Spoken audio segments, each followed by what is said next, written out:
मेरा नाम आदित्य पाल है और मैं triple I T C city से बीटेक कर रहा हूँ सीएससी में। और मैं गया सिटी से बिलोंग करता हूँ। मेरी मीन्स की 34,000 पर। तो आज हम चैप्टर करने जा रहे हैं, उसका नाम है system of particles and rotation motion. तो जैसा कि आप समझ सकते हैं, इस चैप्टर में हमें करना क्या होगा।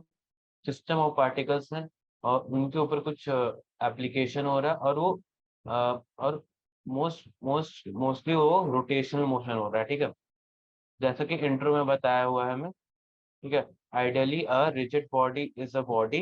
रिजिड बॉडी की डेफिनेशन दी हुई है कि is a body with a perfectly definite and unchanging shape. The distance between all pairs of particles of such a body is not change.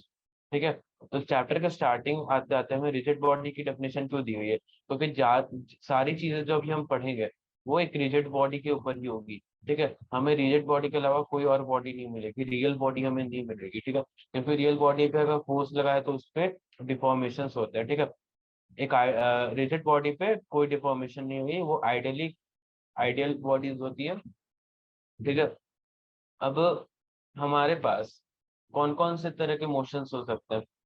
या तो हमारा एक मोशन ऐसा हो सकता है कि मान लीजिए ये अपना बॉल है। ठीक है, एक मोशन हमारा ऐसा हो सकता है कि बॉल सीधे बस ऐसे इस लाइन में चले। ठीक है, दूसरा मोशन हमारा इस केस में ये हो सकता है कि ये बॉल अपने इस एक्सिस के फिक्स एक्सिस है इसका, मान लो ऐसा ये एक फिक्स एक्सिस गया हुआ है और इस पे रोटेट करे। और तीसरा मोशन ये हो सकता है कि ये बॉल है, तो ये बॉल है। ठीक है, और ये इधर भी जाए और ये इस साइड से रोटेशन भी करे। ठीक है, तो ये तीन तरीके के मोशन हम देख सकते हैं। ठीक है, इस चैप्टर में। सो बेसिकली हमें यहाँ पे सर्कुलर मोशंस और उसी टाइप के मोशन से हमें डील करना है, सर्कुलर और ट्रांजिशनल मोशन के मिक्स का।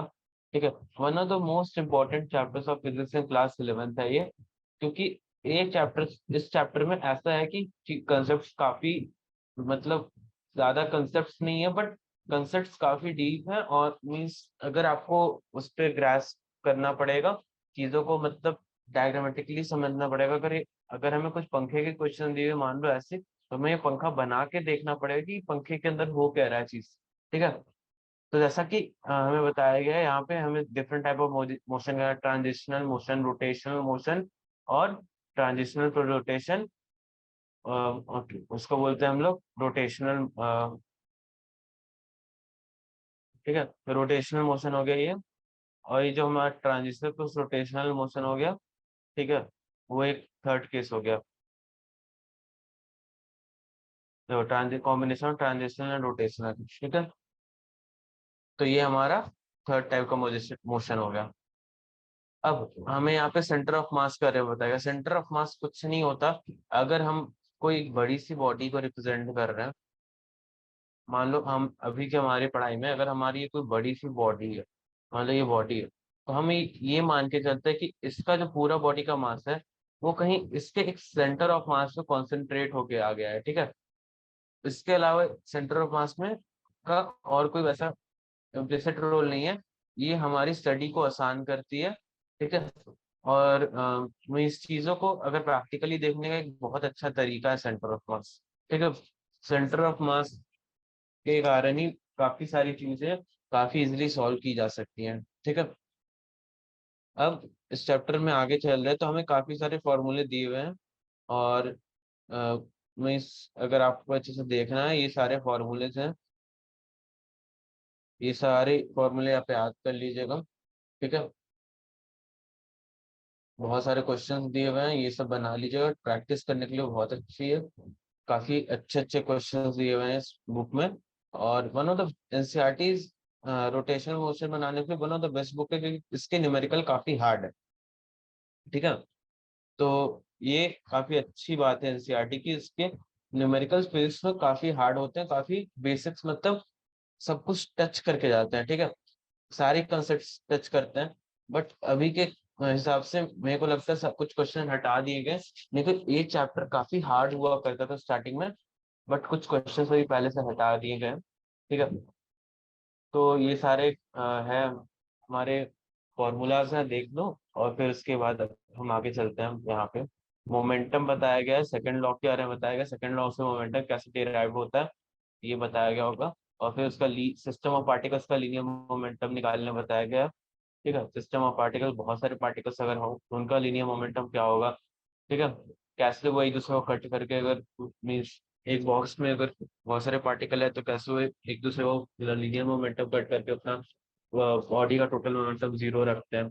तो ये सब चीजें हैं। ठीक है, वेक्टर प्रोडक्ट के बारे में बताया गया, वेक्टर प्रोडक्ट क्या चीज होती है। ठीक है, हमें वेक्टर प्रोडक्ट के भी क्वेश्चन देखने मिलेगा, वेक्टर प्रोडक्ट कैसे निकालते हैं, ये ए क्रॉस बी वाली फॉर्मूला डिटर्मिनेंट फॉर्मूला कहलाती है और कैसे होती है, ये सब देखेंगे।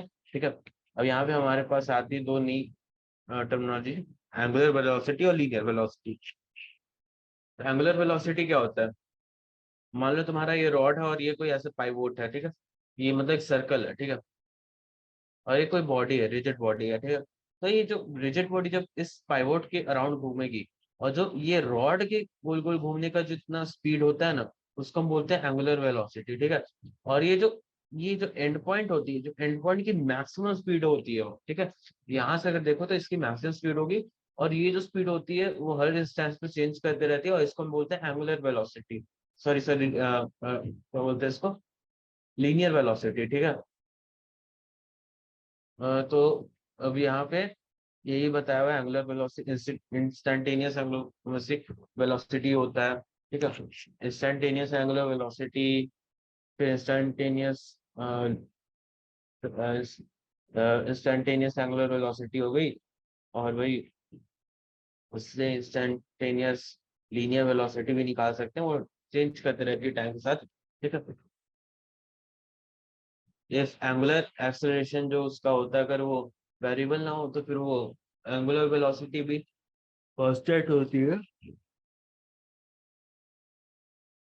ठीक है, अब यहाँ पे हमें टॉर्क के बारे में बताया गया, टॉर्क एंड एंगुलर मोमेंटम का relation T equals to I alpha होता है।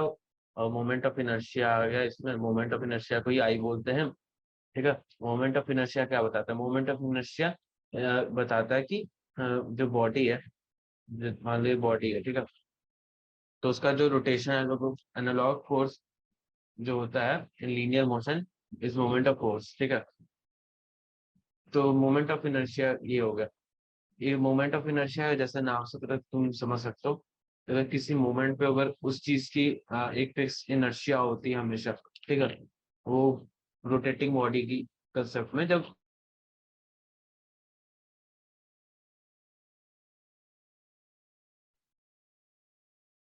तो ये बहुत सारी चीजों के लिए फिक्स होती है मोमेंट ऑफ इनर्शिया, हमें निकालने भी सीख सकते हैं। ठीक है, हम आगे चलते हैं। ये जैसे कि हमें फॉर्मूला है R cross T angular momentum का। ठीक है, फिर बाइसिकल रिम वाला तुम बहुत बार एग्जांपल देखोगे यूट्यूब पे। फिर एस सी वर्मा सर ने किया हुआ है। ठीक है, और आपने वो अगर कोटा फैक्ट्री देखी होगी तो उसमें जीतू भैया ने भी ये किया हुआ होगा। ठीक है, तो ये काफी फेमस एग्जांपल है बाइसिकल रिम का। ठीक है, बहुत अच्छे से इसमें एस सी वर्मा सर ने बहुत अच्छे से करके बताया हुआ है, एक बार अगर हो सके तो आप लोग देख सकते हैं वहां पे। ठीक है, तो यहाँ पे हमें सारे फॉर्मूलाज दिए हुए हैं। ठीक है, सारे फॉर्मूलाज हैं, सब कुछ यहाँ पे कंसेप्ट है, इक्विलिब्रियम की कंसेप्ट है। ठीक है, और हमारे को फिर वही इक्विलिब्रियम पे कैसे चीज चेंज करते हैं, कैसे वैल्यूज निकालते हैं, क्या कंसेप्ट है सेंटर ऑफ ग्रेविटी की, क्या कंसेप्ट है, सब यहाँ पे बताया हुआ है, ये सब पढ़ लेना। ठीक है, मोमेंट ऑफ इनर्शिया का बताया हुआ है, रेडियस ऑफ गायरेशन का रहता है, ये बहुत इंपॉर्टेंट कंसेप्ट है। मैंने मेल से पहली बार इसी क्वेश्चन में गलती की थी, तो मेरी पहली मतलब कोचिंग की जो टेस्ट हुई थी तो मेरे से रेडियस ऑफ गायरेशन पूछा गया था, मैंने ये कंसेप्ट मैंने गलती की थी। ठीक है, तो वन ऑफ द इम्पोर्टेंट है, बहुत बार मेरे से ऐसे सवाल पूछते हैं इसके, बच्चे खासकर गलत कर पाते हैं क्योंकि उनको फॉर्मूला याद नहीं रहता, तो एक बार अच्छे से देख लेना। ठीक है, यहाँ पे हमें मोमेंट ऑफ इनर्शिया दिया हुआ है डिफरेंट डिफरेंट ऑब्जेक्ट्स का, वो देख लेना। और एक और इसमें एक इम्पोर्टेंट कंसेप्ट है कि जो ये सॉलिड सिलेंडर होता है वो डिस्क के बराबर ही होता है, ठीक है। क्योंकि हम जो चीजें विजुलाइज करते हैं वो मोस्टली ऐसा है कि 2D में विजुलाइजेशन होती है, ठीक है। हॉलो सिलेंडर है रिंग का, सर्कुलर रिंग का, हाँ थिन सर्कुलर रिंग का, और एक हॉलो सिलेंडर का मोमेंट ऑफ इनर्शिया बराबर होता है, ठीक है। Thin ring circular radius R, ये वाली, ठीक है, इसके बराबर होता है। सॉलिड स्फीयर का 2/5 एम स्क्वायर होता है, और हॉलो स्फीयर का 3/5 एम स्क्वायर बाई 5 होता है, ठीक है। अब हमारे को इसके काइनेमेटिक्स में बताया गया, जहाँ पे हमें बताया जाएगा कि जो हमारी जो रोटेशनल मोशन होती है उसकी काइनेटिक एनर्जी क्या होती है, ठीक है। तो इस चीज का यहाँ पे बताया गया। तो ये सारे कंसेप्ट हैं, इंपॉर्टेंट कंसेप्ट है, अच्छे से देख लेना। यहाँ में पूरा फॉर्मूलाज बताया गया है, वो है कन्वर्जन का, कि लीनियर मोशन और रोटेशनल मोशन में कितना अंतर आ जाता है। चीजें वही रहती है, बस लिखने का तरीका बदल जाता है, सारे वैल्यूज ऐसे ही हैं। अगर हमें यहाँ पे डिस्प्लेसमेंट एक्स का दिखाना होता है तो हम लोग यहाँ पे एंगुलर डिस्टेंस थीटा से दिखाते हैं। वही वेलोसिटी और एंगुलर वेलोसिटी v और ओमेगा हो जाता है।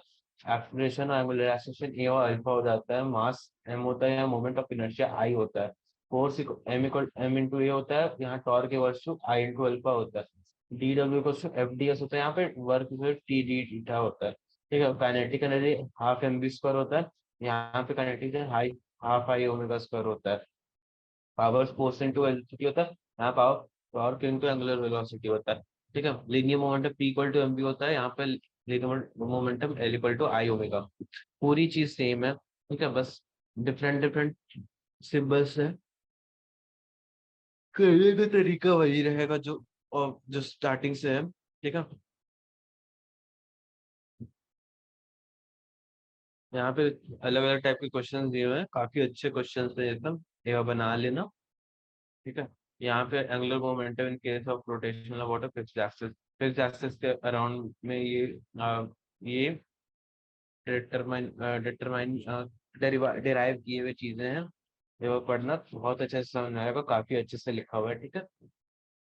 फिर यहाँ पे conservation of angular momentum, conservation of angular momentum बहुत सारे कंसेप्ट को मीन्स इजिली समझाता है कि ऐसा क्यों होता है, कि अगर कोई ऐसे हाथ, कोई लड़की अगर हाथ फैला के गोल गोल घूम रही हो और धीरे धीरे वो अपना हाथ अंदर ले आए तो उसकी स्पीड बढ़ क्यों जाती है। तो ये सब चीजों को बहुत अच्छे से conservation of linear angular momentum help करता है डिस्क्राइब करने में, ठीक है। तो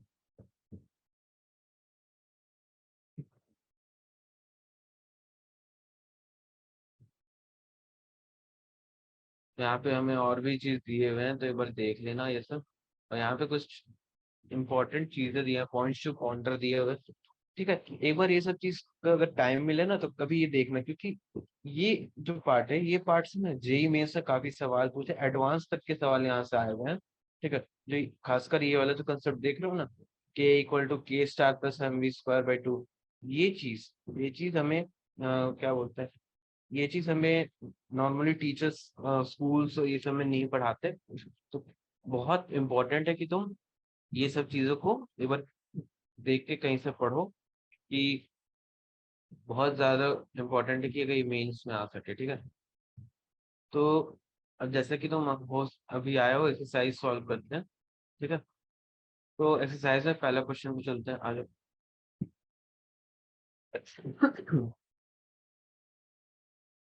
तो हमें पूछ रहा है यहाँ पे, give the location of centre of mass of a first sphere, second cylinder, third ring, and fourth cube, each of uniform mass density. Does the center of mass of a body necessarily lie inside the body? ये question पूछा हमसे कि ये चार shapes है, चार shape में चारों की सेंटर ऑफ मास बताओ। तो जो ये चारों शेप्स हमें दिए हुए हैं, ठीक है, पहला स्क्वायर है, सेकंड सिलेंडर है, थर्ड रिंग है, ये सारी shapes are not irregular shape, ये इरेगुलर शेप नहीं है, ठीक है।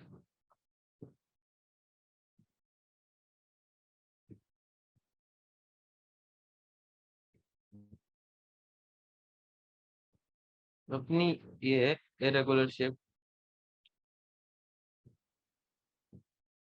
ये हमारे इरेगुलर शेप नहीं है, ठीक, इरेगुलर शेप नहीं है, ये सारी शेप्स रेगुलर है, ठीक है। और ये सारे शेप्स रेगुलर हैं, तो इसके जो सेंटर ऑफ मास होते हैं वो एग्जैक्टली उसके सेंटर पे लाई करते हैं, सेंटर पे लाई करते हैं, ठीक है। ये हमारे सेंटर पे लाई करते हैं। इस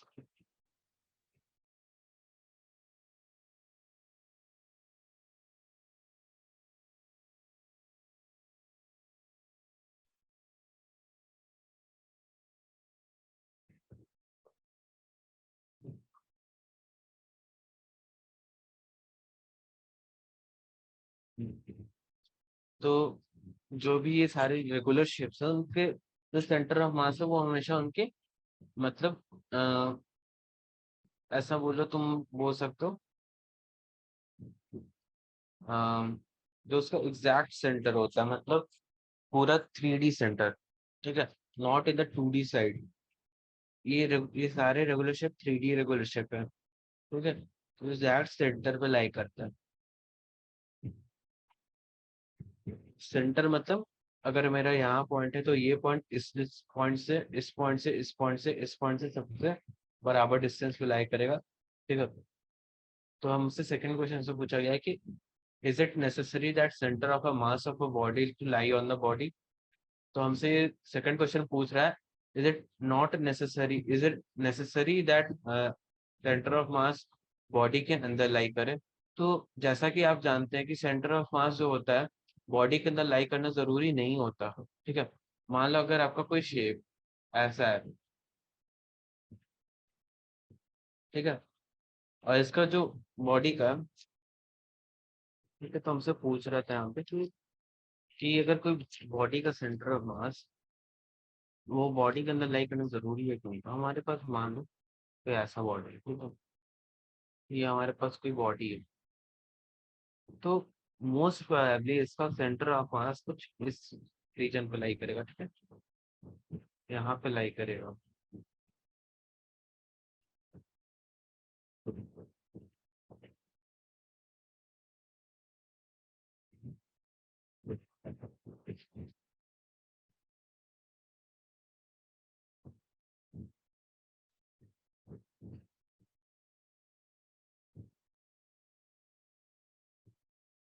तो ये मेरा सेंटर ऑफ मास यहाँ होगा, ठीक है, तो इस बॉडी का जो सेंटर ऑफ मास है वो इसके अंदर लाई नहीं कर रहा है, ठीक है, ठीक है, ये परफेक्ट एग्जाम्पल है। सेकंड एग्जाम्पल तुम देख सकते हो, सेकंड एग्जांपल तुम देख सकते हो एक सर्कल का। सर्कल जो होता है उसकी पूरी बॉडी उसके रिम पर लाई करती है, ठीक है, उसकी पूरी जो बॉडी का मास है वो रिम पर लाई करता है। तो जो सर्कल का जो होता है वो रिम पे लाई करता है, बट उसका जो सेंटर ऑफ मास है, डिफाइंड सेंटर ऑफ मास है, वो उसके सेंटर पे होता है, पर उसका सेंटर पे कुछ मास नहीं होता, ठीक है। तो हम लोग का ये बोल सकते हैं कि अ, जो क्या बोलते हैं, एक और हो गया केस कि हमारा कि सेंटर ऑफ मास बॉडी पे लाई करता है कि नहीं, ठीक है।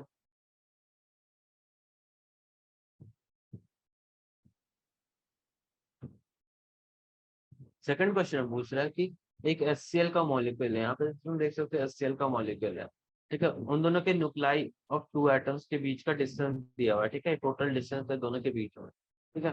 Find the approximate location of centre of mass of the molecule given that the chlorine is about 35.5 tons as massive as hydrogen atom and nearly all mass of an atom is concentrated at its nucleus, ठीक है। तो जैसा कि तुम देख सकते हो diagram से अच्छे से रिप्रेजेंट किया है मैंने, ये हाइड्रोजन का एक मॉलिक्यूल है और क्लोरीन का एक मॉलिक्यूल है। हाइड्रोजन का मॉलिक्यूल का सेंटर को हम मानते हैं कि S = 0 है, ठीक है। यहाँ से 1.27 फ्रॉम पे क्लोरीन एटम है उसके मॉलिक्यूल का सेंटर पड़ा हुआ है, ठीक है, क्लोरीन एटम के मॉलिक्यूल का सेंटर पड़ा हुआ है। और हमारा x = x डिस्टेंस पे सेंटर ऑफ मास हमने ऐसे ही मान लिया, ठीक है, कि वो सेंटर ऑफ मास हमारा x = x पे होगा, ठीक है। तो हमारे पास क्या क्या इस सिचुएशन में गिवन है, x1 की वैल्यू हमें दी हुई है, x2 की वैल्यू हमें दी हुई है, ठीक है। मास ऑफ हाइड्रोजन हमें पता है जो कि हम मान सकते हैं वो m हो, ठीक है। Mass of chlorine 35.5 ton of mass of hydrogen है, तो वो हम उसको लिख सकते हैं 25.5 m, ठीक है। और जैसा कि हम जानते हैं एक्ससीएम का फॉर्मूला क्या होता है कि एक्ससीएम का फॉर्मूला होता है mass of hydrogen into x1 plus mass of chlorine into x2 by mass of hydrogen plus mass of chlorine, ठीक है। तो सारी वैल्यू जब हम पुट करके देखते हैं तो हमारा जो वैल्यू आता है एट दी एंड, तो वो हमारी वैल्यू आती है 355 इंटू 127 10⁻⁻⁻³ इंटू, ठीक है। तो जब हम इस सब चीज को डिड्यूस करके कम करके लिखते हैं तो 123.5 इंटू 10⁻⁻12 आ रहा है, ठीक है, मीटर। और फिर उसके बाद हम इसको 1.235 इंटू 10⁻⁻10 मीटर भी लिख सकते हैं, जो कि इक्वल टू 1.235 एंगस्ट्रॉम भी लिख सकते हैं हम, ठीक है। तो अब हम थर्ड क्वेश्चन पे आते हैं। थर्ड क्वेश्चन अपना हमारा बोल रहा है a child sits stationary at one end of a long trolley moving uniformly with fluid B. Child gets up and run about on trolley in any manner, ठीक है। तो मान लो यहाँ पे एक ट्रॉली है, ये बी से ऐसे जा रही है, यहाँ पे बच्चा बैठा, ये बच्चा, ठीक है। मान लो एट t=0 की ये बात हो रही है, t=0 पे और t पे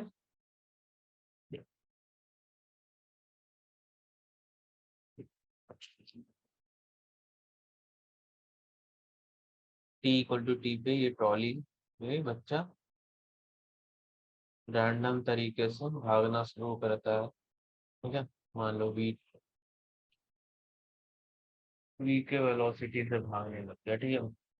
तो हमारा पूछ रहा है यहाँ पे कि जो what is the speed of centre of mass of the trolley plus child, ठीक है। तो जैसा है कि अगर बच्चा कैसे भी भाग रहा हो, ठीक है, तो जो अपना centre of mass of trolley है वो उसकी स्पीड क्या होगी, ठीक है। तो अगर हमारे को तुम ऐसे देखो कि यहाँ पे तब चाइल्ड जैसे लिखा, child get ups and run on a trolley, the speed of centre of actual of the trolley and the child remain unchanged irrespective of manner of motion of child. क्यों? क्योंकि here child and trolley constitute one single system and forces involved are purely internal forces.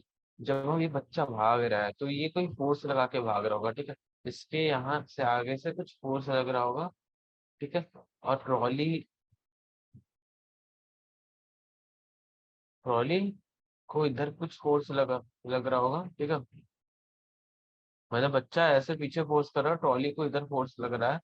तो ये जो दोनों forces है, अगर हम इसको एक फोर्स सिस्टम की तरह ले रहे हैं, ठीक है, तो ये दोनों दो फोर्सेस है, एक्शन रिएक्शन पेयर होके एक दूसरे को कट आउट कर लेंगे, ठीक है। क्योंकि हम एक सिस्टम की बात करें, अगर हमें बस इसकी बात करनी होती या फिर इसकी बात करनी होती तो चीजें अलग होती। बट यहाँ पे हमें एक्शन रिएक्शन पेयर की बात कर रहे हैं, सो इन अ सिस्टम, तो वो कट आउट कर देते हैं एक दूसरे को, ठीक है। तो ये चीज यहाँ पे मैटर ही नहीं कर रही। तो जो अपनी जो सेंटर ऑफ मास की जो वेलोसिटी है, मान लो स्टार्टिंग से वो वी है, ठीक है। वो सेंटर ऑफ मास की वेलोसिटी जो वी सी एम अगर में हमारी वी है,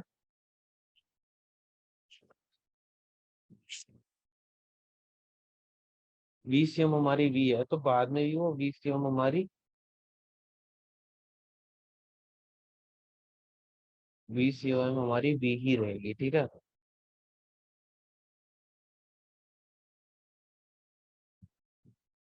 ये हमारी वी ही रहेगी, ठीक है।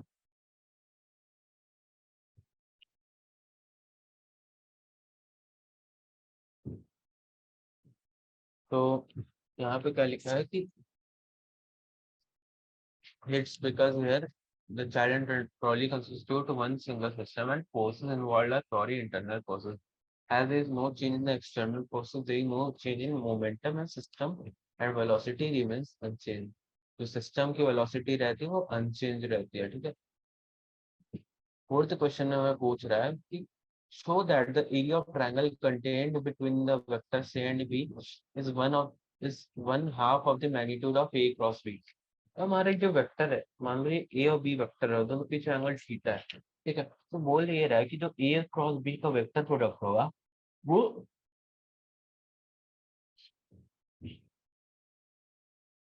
जो वेक्टर जो ये क्या बोलते हैं, जो ए क्रॉस बी का वेक्टर प्रोडक्ट होगा वो एक्चुअली में डबल होगा इस ट्रायंगल के एरिया का। ठीक है।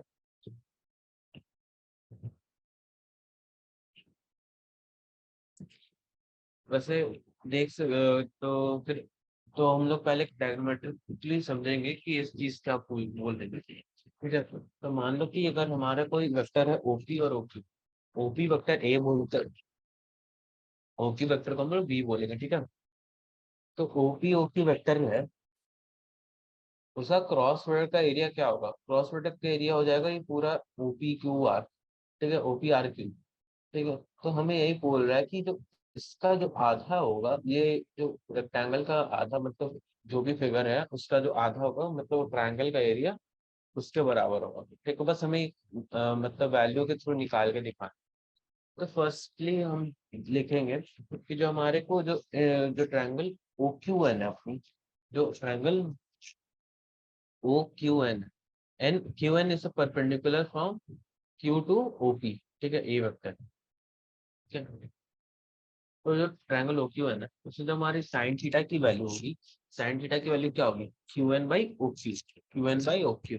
ठीक है, which is equal to Q N by B vector. ठीक है। तो क्यू एन का वैल्यू क्या आता है हमारा? B sine theta. ठीक है, B sine theta Q N की वैल्यू होगी। अब हम जब जानते हैं कि ए क्रॉस बी की वैल्यू होती है ए बी साइन थीटा। ठीक है, ए बी साइन थीटा होती है ए क्रॉस बी की वैल्यू। ठीक है। तो बी साइन थीटा की वैल्यू हमें पता है क्यू एन होती है, और ए की वैल्यू हमें पता है कितनी? ओपी। ठीक है। तो अगर हम ऐसे देखें, टू ओपी, टू से ऊपर नीचे डिवाइड कर देते हैं। टू से ऊपर नीचे डिवाइड करने का क्या फायदा होगा?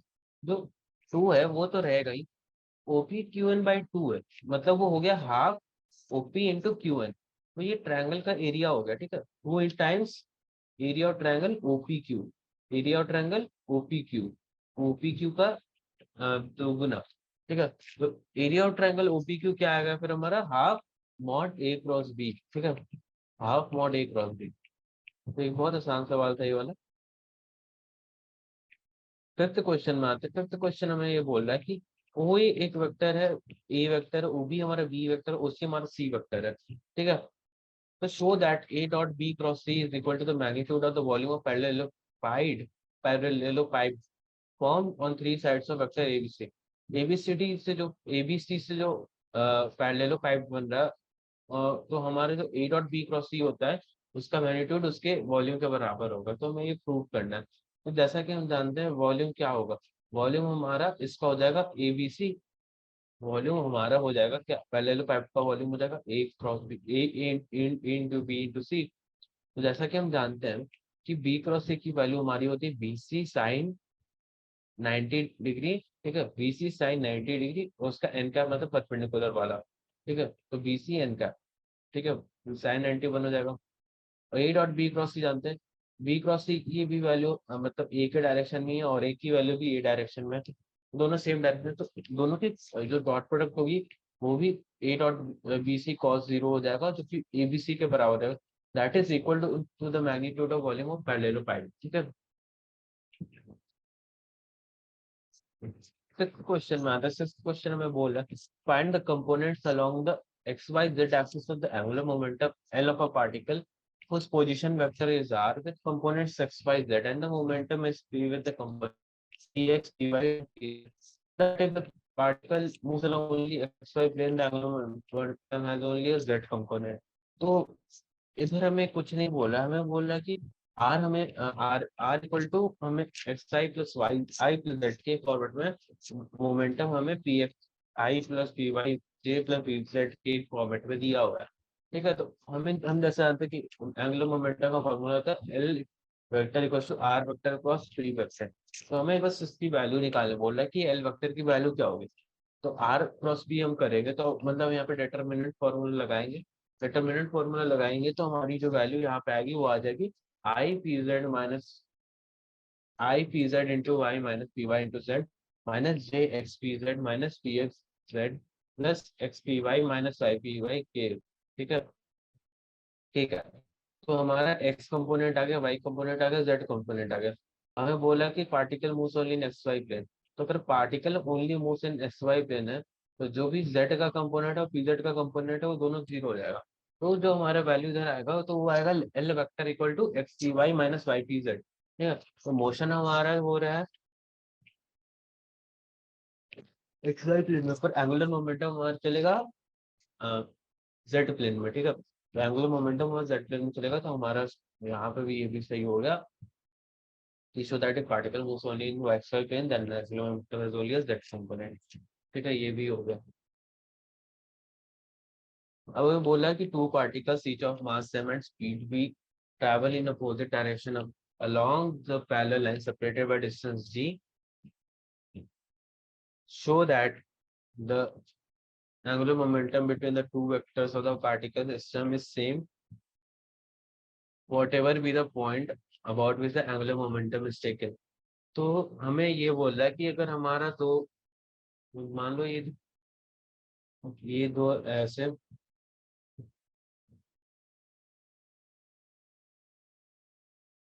तो दो पार्टिकल अपने, दो पार्टिकल एम है और एम दोनों सेम मास का है, दोनों अपोजिट अपोजिट डायरेक्शन में ट्रैवल कर रहा है along the parallel line separated by distance. दो दो एक मास है एक और मास है, मैं दोनों at a distance G parallelly ऐसे मूव करेगा विद वेलोसिटी v। ठीक है, दोनों के बीच का डिस्टेंस हमारा d दिया हुआ है। ठीक है, तो हमें पूछ रहा है कि जो हमारा angular momentum about any point between them, तो at any point between then line, मतलब जो ओपी लाइन पे अगर तुम कोई भी एक पॉइंट ले लो, उसके अलोंग क्या होगा। ठीक है, तो उसके अलोंग जो होगा वो हम कैसे निकालेंगे। सारे पॉइंट हम मान लेते हैं, दो तीन पॉइंट्स हम ले लेते हैं अंडर आवर ऑब्जर्वेशन और कैलकुलेट करके देखते हैं क्या होगा।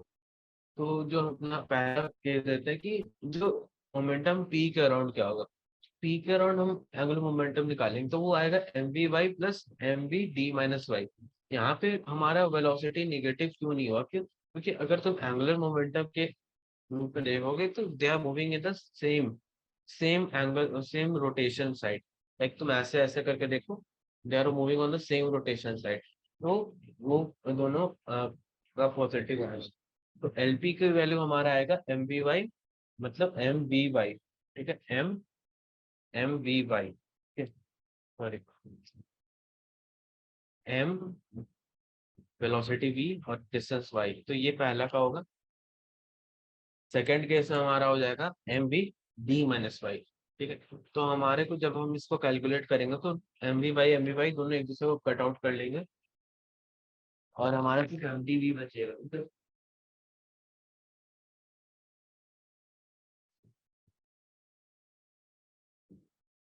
सेकंड केस हम देखते हैं ओ के अराउंड मोमेंटम क्या होगा। ओ के अराउंड मोमेंटम होगा M V D plus M V zero. ठीक है, अब हम देख रहे हैं ओ के अराउंड, ओ के अराउंड में बस जो उसके सामने वाले पार्टिकल का ही मोमेंटम कैलकुलेट किया जा सकता है।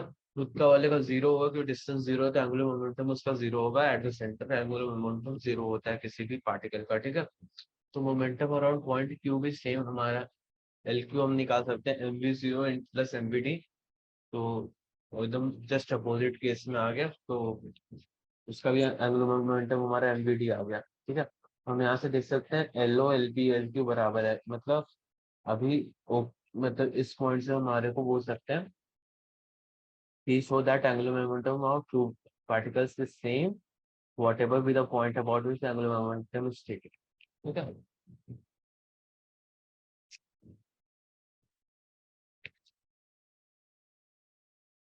a non-uniform eighth क्वेश्चन में आता है non-uniform bar of weight W is suspended at rest by two strings of negligible weight as shown in figure 6.36। ठीक है, फिगर में दिया हुआ है angle made by two strings of vertical are 36.9 degree 43.1 degree. The bar is 2 meter long. Calculate the distance g or the center of gravity of on the left। अगर तुम्हें जब भी ऐसे एंगल दिए हो तो उसकी वैल्यूज दी रहेगी, इससे चिंता मत करो, बस तुमको कैलकुलेशन अच्छे से करना आना चाहिए। थीटा वन की वैल्यू थीटा टू की वैल्यू हमने रेस्पेक्टिवली लिख ली है। हमने यहाँ पे फोर्स की एनालिसिस की है, जो जो तरह के फोर्स यहाँ पे लग रहे हैं हमने यहाँ पे लिख के उसको मार्कअप कर लिया है। तो जैसे कि जानते हैं कि हम रॉड इक्विलिब्रियम है, तो जो हमारे लेफ्ट के फोर्स होंगे और राइट के फोर्सेस होंगे वो बराबर होंगे। तो हम यहाँ पे लेफ्ट का फोर्स राइट के फोर्स बराबर करेंगे, तो T1 T2 की हमारी रेशियो यहाँ से आ जाएगी। पहले तो हमारी T1 sin θ 1 = T2 sin θ 2 होगी, तो यहाँ से हम T1/T2 को 2 sin θ 2/sin θ 1 लिख सकते हैं, जिसकी वैल्यू हम कैलकुलेट करके ला सकते हैं 0.7404/0.5477 = 1.3523। ठीक है। सेकेंडली यहाँ पे रोटेशनल इक्विलिब्रियम भी at point means centre of mass के अराउंड पे। ठीक है। तो सेंटर ऑफ मास के अराउंड पे अगर है तो हम वहां से लिख सकते हैं T1 cos θ1 × D, T1 cos θ1 × D plus equal to क्या होगा T2 cos θ2 × D। दोनों एक दूसरे के विपरीत है और एक दूसरे को कट आउट कर देंगे। ठीक है। तो हम यहाँ से इसकी वैल्यू निकालेंगे। ठीक है। तो हमारे पास रहेगा T1/T2, इसकी वैल्यू ऊपर निकाल दी थी, और cos θ1/cos θ2 की वैल्यू हम निकाल सकते हैं यहाँ से। तो जब हम पूरी तरह से इक्वेट करेंगे तो हमारे पास इसकी आंसर आएगी D = 0.745 मीटर। हमें यही पूछा गया था कि calculate the distance D between the centre of gravity of the bar from its left hand. ठीक है। नाइन्थ क्वेश्चन में आते हैं। नाइन्थ क्वेश्चन में बोल रहा है कि एक कार है जो 1800 किलो का वेट करता है, तो distance between its front and back axle दिया और 8 मीटर है, और centre of gravity is 1.5 metre behind the front axle. Determine the force exerted by the level of the ground on which each wheel and each back wheel। तो जैसे कि जानते हैं अगर कोई कार अगर हमारी खड़ी है तो वो एक्चुअली कार हमारी इक्विलिब्रियम में खड़ी है। ठीक है। तो जो भी अपना नॉर्मल फोर्स होगा जो अर्थ लगा रहा है वो कार के व्हील्स के ऊपर, वो मान लो हमारा F1 और F2 है। ठीक है। F1 और F2 कोई ग्राउंड का फोर्सेस। तो अब हम देख सकते हैं तो अगर रोटेशनल इक्विलिब्रियम है तो हम लोग जब अपने वो सेंटर ऑफ मास के पास से देख सकते हैं, और गाड़ी की जो सेंटर की बात कर रहे हैं, सेंटर ऑफ ग्रेविटी। ठीक है। उससे हम डिस्टेंस कैलकुलेट करके लिख सकते हैं। तो हम लिखेंगे F2 = 1.8 = mg × 1.05। तो सारी वैल्यूज हमें जब पता है तो हम सारी वैल्यूज यहाँ पे डाल देंगे। सारी वैल्यूज जब हम डालेंगे तो F2 की वैल्यू यहाँ पे 10,290 न्यूटन आ रही है। तो हम जैसा कि जानते हैं कि हमारे गाड़ी में 4 चक्के होते हैं, 2 आगे 2 पीछे। तो फ्रंट व्हील पे 2 चक्के हैं, तो हम तो पूछ रहा था कि ईच व्हील पे क्या होगा। तो जो हमारा ईच फ्रंट व्हील होगा उस पे हमारा ईच मतलब यहाँ पे ईच बैक व्हील पे हमारा 5145 न्यूटन का फोर्स लगेगा। ठीक है। सेकेंडली हम वहाँ पे F1 के लिए निकालेंगे। F1 के लिए भी हम निकालेंगे तो हम mg × 1.8 - 1.05 क्यों करेंगे, क्योंकि सेंटर ऑफ ग्रेविटी से हम डिस्टेंस देख रहे हैं। सेंटर ऑफ ग्रेविटी से जो डिस्टेंस आएगा वो होगा F1। तो फिर जो हम सारी वैल्यूज यहाँ पे डाल देंगे। ठीक है। और इसकी वैल्यू आएगी, F1 की वैल्यू आएगी 7350 न्यूटन। ठीक है। तो हम यहाँ पे देख सकते हैं फोर्स वाली इश्यूज क्या आएगी, फ्रंट व्हील पे फोर्स आएगी 3675 न्यूटन। ठीक है।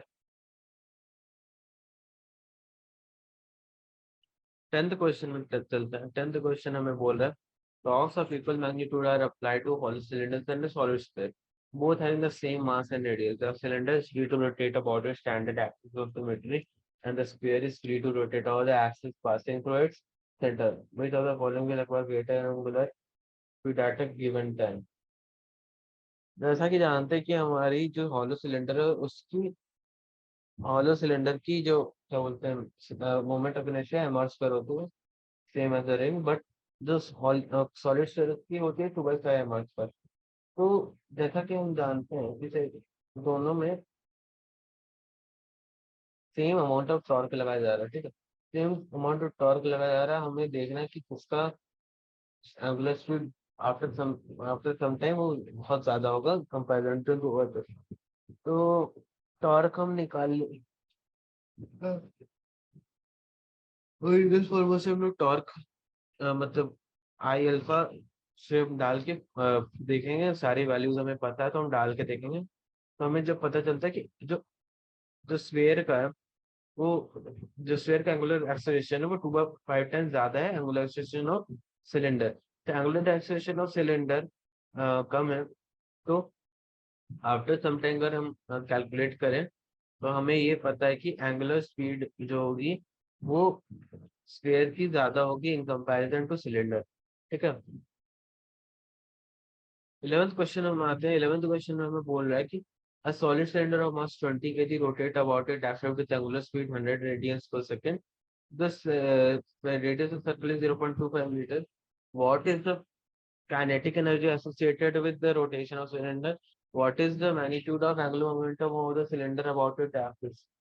तो जैसा कि क्वेश्चन में क्या क्या चीज दिया है, मास हमें 20 के दिया हुआ है, ओमेगा की वैल्यू हमें 200 रेडियस पर सेकंड दी है, रेडियस की वैल्यू हमें 0.25 मीटर दी हुई है। तो हमें जब मोमेंट ऑफ इनर्शिया निकालना है तो मोमेंट ऑफ इनर्शिया होगा हाफ है मास पर, हाफ इंटू 20 इंटू 1/4 का स्क्वायर। ठीक है। तो वो हमारी वैल्यू होता है 0.625 मीटर के जी मीटर स्क्वायर। ठीक है। वही रोटेशनल काइनेटिक एनर्जी अगर हमने यहाँ पर देखा है तो जो हमारी रोटेशनल काइनेटिक हो जाएगी वो हो जाएगी हाफ इंटू आई ओमेगा स्क्वायर। ठीक है।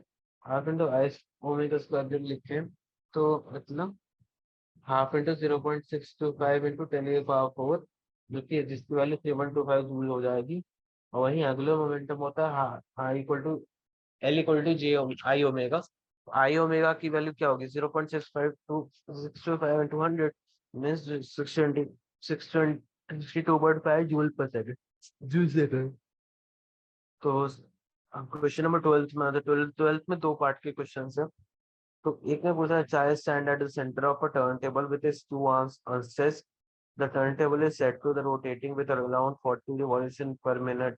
How much is the angular speed of the child if it holds the handbag and therefore reduces moment of inertia by 2 or 5 times of the initial? Assume that the turntable rotates without friction.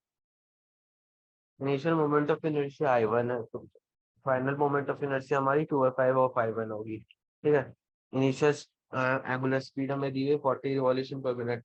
तो हम conservation of angular momentum लगा के निकाल सकते हैं कि इसकी final angular velocity क्या होगी। तो फाइनल एंगुलर वेलोसिटी का हम लिख सकते हैं I omega 1 equal to I 2 omega 2। ठीक है। तो जैसा जैसा हमें वैल्यूज पता है तो हम सारे वैल्यूज यहाँ पर डालेंगे। ओमेगा को 2/2 पाई वी मतलब एंगुलर नहीं, हम यहाँ पे 2 पाई वी आई लिख देंगे। तो वी हमारी होती है टर्मिनल वेलोसिटी होती, टर्मिनल नहीं, वी हमारी वेलोसिटी होती है, टर्मिनल वेलोसिटी होती है। और सारी वैल्यूज हम यहाँ पे डालेंगे हमें जितने भी पता है। तो हमारी जो फाइनल टर्मिनल वेलोसिटी आएगी वो 100 रिवॉल्यूशन पर मिनट आएगी। ठीक है। तो यहाँ पे भी हम जो हमें दूसरी चीज पूछी है क्वेश्चन में, पहले में तो हमें ये पूछी थी कि कितने स्पीड बढ़ जाएगी। ठीक है। तो हमारी 60 स्पीड बढ़ी है, पहले से 100 हो गई है, 100 रिवॉल्यूशन पर minute. uh, show that the child new kinetic is more than the initial kinetic. How do you account this increase in kinetic energy? ठीक है। तो जो फाइनल काइनेटिक एनर्जी होगी वो हमारी हो जाएगी half I F into omega F का whole square into half I I I into omega I का होल स्क्वायर। सारी वैल्यूज हम यहाँ पे वापस पुट करेंगे तो हमारी इसकी वैल्यू 2.5 आ रही है। ठीक है। तो final kinetic energy, initial kinetic energy. ठीक है। हमसे पूछा how do you account for this increase in kinetic energy. Increase in kinetic energy इसलिए हो रहा है कि जो हमारा मोमेंट ऑफ इनर्शिया पहले से घट रहा है, तो घट रहा है तो मतलब क्या, अगर हमारे को, अगर तुम ऐसा समझो कि अगर हमारा कोई मास है, मास कोई एक्सेलरेशन कर रहा है, उसे कांस्टेंट को फोर्स लगी हुई है। ठीक है। तो अगर हम उसको मास घटाएंगे तो एक्सेलरेशन बढ़ते जाएगा। ठीक है। इसी टाइप की फेनोमिनन है। 13 क्वेश्चन में पूछ रहा है row of negligible masses would around a hollow cylinder and of mass 3 kg and 40 centimeter. What is the angular acceleration if roll is pulled out with a force of 30 Newton? What is the linear acceleration of the rope? Assume that there is no slippage. तो यहाँ पे slipping condition नहीं हो रही। तो हमारे को पता है mass of hollow cylinder 3 kg है, रेडियस उसकी 0.4 मीटर है, moment of inertia of hollow cylinder हमें पता है मास पर होता है। हमें मास तो मोमेंट ऑफ इनर्शिया हम निकालेंगे अपने हॉलो सिलेंडर पर जो कि होगा 0.48 kg मीटर स्क्वायर। और हमें फोर्स हमें पता है टॉर्क, तो हम यहाँ से हम टॉर्क निकालेंगे। टॉर्क हमारा होता है फोर्स इंटू रेडियस। ठीक है। तो टॉर्क हम निकालेंगे तो वो आएगा 12 न्यूटन मीटर। ठीक है। हम ये भी जानते हैं टॉर्क की वैल्यू होती है आई इंटू अल्फा। आई हमने ऊपर निकाला हुआ था, तो यहाँ से हम अल्फा की वैल्यू निकाल देंगे, which is equal to 25 radians per square. ठीक है, और जो लीनियर एक्सेशन होती है, तो लीनियर एक्सेशन क्या, अच्छा ऊपर टर्मिनल वेलोसिटी नहीं होगी, लीनियर वेलोसिटी होगी। ठीक है, तो लीनियर एक्सेशन क्या होता है, लीनियर एक्सेशन होता है आर अल्फा। आर अल्फा की वैल्यू क्या हो जाएगी, मतलब 0.4 इंटू अल्फा। ठीक है, अल्फा की वैल्यू होगी 25, तो वो हमारी हो जाएगी 10 मीटर पर सेकंड। 14 क्वेश्चन में आते हैं। 14 क्वेश्चन में पूछ रहे हैं to maintain a rotor at a uniform speed of 200 rads per second and engine need to transfer a torque of 180 newton metre. ठीक है, what is the power required by the engine. Uniform, यहाँ पे एक नोट दिया है, uniform angular velocity is the excess of friction implies zero torque. In practice, applied torque is needed to counter frictional torque. Assume that engine is 100% efficient. जब हमें यहाँ पे कुछ कंडीशंस नहीं दी गई है, बोला गया कि फ्रिक्शन लेस है, तो हम यहाँ पे सीधे जानते हैं कि पावर होता है टॉर्क इनटू एंगुलर वेलोसिटी। मतलब पावर जैसे फोर्स इंटू वेलोसिटी होता था, यहाँ पे टॉर्क इंटू एंगुलर वेलोसिटी होगा। एंगुलर वेलोसिटी और टॉर्क हमें दोनों दी हुई है यहाँ पे, तो हम इजिली यहाँ पे पावर निकाल सकते हैं, जो कि हो गए हमारी 180 टू 200 इक्वल टू 36,000 वॉट। ठीक है, जिसको हम लिखते हैं 36 किलोवाट। हमारी ये क्वेश्चन की आंसर होगी। ठीक है,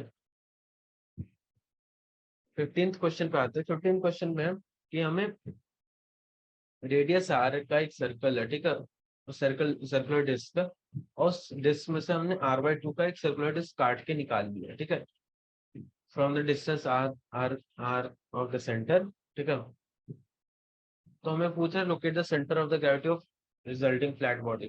तो जैसा कि हम जानते हैं कि यहाँ पे कटिंग ऑफ मास वाला कंडीशन है, कट, ये कटिंग ऑफ मास की कंडीशन है, कटिंग ऑफ मास। ठीक है, तो ये वो कंडीशन है। तो हम यहाँ पे जैसा कि जानते हैं कि अगर हम 4 पाई r² इंटू सिग्मा, अगर हमारा एम मास होता है, तो हम बोल सकते हैं कि हमारा 1 मास होगा 4 पाई r² बाई सिग्मा। ठीक है, पर हमें निकालने यहाँ पे क्या है, 4 पाई r/2 का होल स्क्वायर सिग्मा। ठीक है, तो उसका वैल्यू हमारी हो जाएगी m/4 बराबर। अब जैसा कि जानते हैं एक्सियो का फॉर्मूला होता है, तो हम मानते हैं सेंटर x = 0 से स्टार्ट करेंगे। ठीक है, तो फिर उसके आगे जाते ही जो जो डिस्टेंस हमने मतलब उसका हमने जो मास हटाई है उसको माइनस सब्स्टिट्यूट करेंगे। ठीक है, तो माइनस माइनस सब जगह यहाँ पे कट कट के जो होगा हमारा -r/6 आएगा। जो कि इसका ये मतलब है कि जो एक्सियम है वो सेंटर से r/6 लेफ्ट में लाई कर रहा है। ठीक है, और 16th क्वेश्चन नंबर पे आ रहा है। 16th क्वेश्चन हमारा में बोल रहा है metre 6 is the balance of knife edge at its center when 2 points each of mass 5 gram are put on each other at on top of each other at the 12 centimeter mark. Stick is found to be balanced at 45 centimeter. ठीक है, what is the mass of the meter stick। तो ऐसा कि जानते हैं कि हम लोग की एक हम डायग्राम बना देंगे, 45 सेंटीमीटर पे बैलेंस हो रहा है, और ऊपर से जो क्या बोलते हैं, जो दो डिस्टेंस पे हमने कुछ वेट रखा है।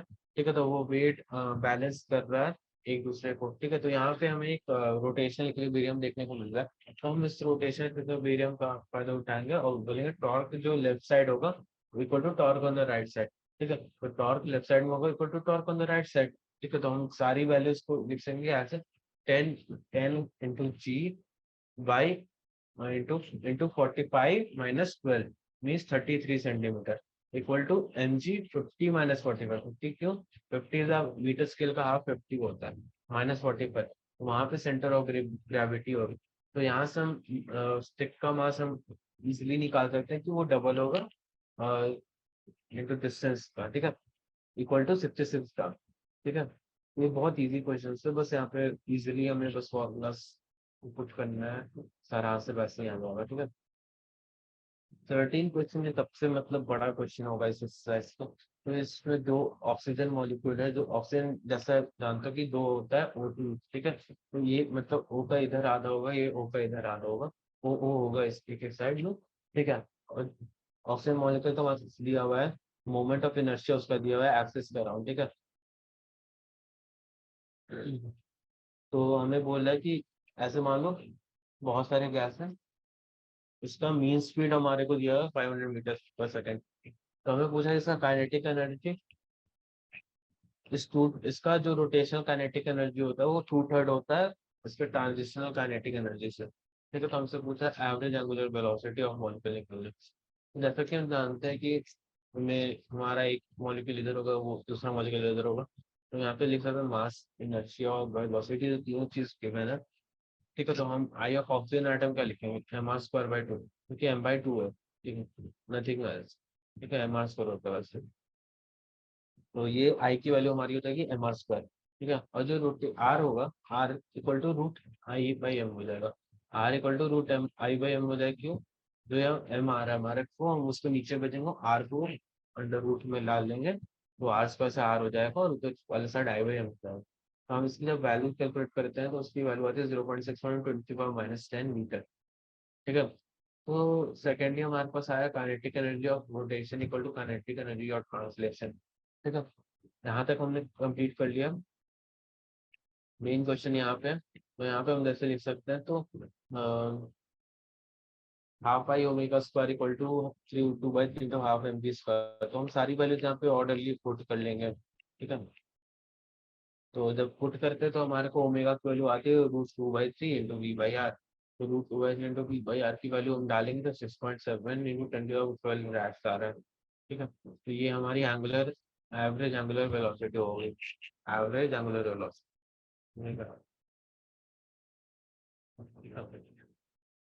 तो ये एक्सरसाइज हमारे यहाँ पर खत्म होता है। एंड अच्छे से प्रैक्टिस करें, स्टार्ट करें। काफी इंपॉर्टेंट एक्सरसाइज है, बहुत अच्छे अच्छे क्वेश्चन आते हैं इसमें। तो हम यहाँ पे एंड करेंगे। ठीक है, ठीक है, बाय बाय।